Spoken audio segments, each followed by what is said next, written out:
Hi, my name is John Whitehead. I'm an executive and leadership coach, and welcome to this week's video blog post. Leadership is not what I thought it was. This was the comment from one of my students in the leadership class I teach at UBCO as I sat in on one of the small groups discussions into which students break during class. When I asked her to explain what she meant, she went on to say that after only 3 classes, the concept of what leadership is was shifting.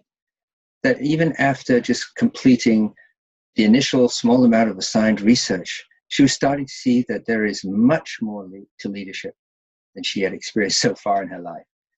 The same sentiment was echoed by several other students, which got me thinking about our own concept of what leadership is, isn't, and maybe should be. Our personal experiences with leaders, which in most cases are managers we have had, color our expectations.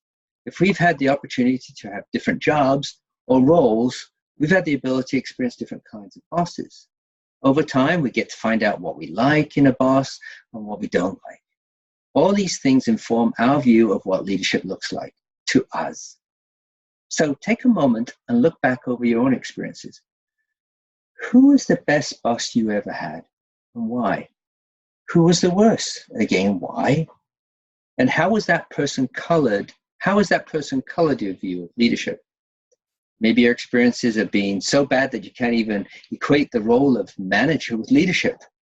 Or if you've been fortunate to have had only good, positive experiences, this too will have influenced your view of how leaders behave. My hope is that you have had a mix of experiences, both positive and negative, which have given you good insights as to what works, what doesn't. Then again, maybe you've never thought of it at all in this way.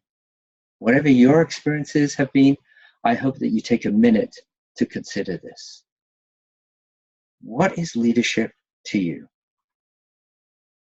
In reality, leadership is different things to different people, which is why I shy away from a single definition of leadership. Yes, I have my own concept of what leadership is and looks like, but I allow others to have their own based on their experiences.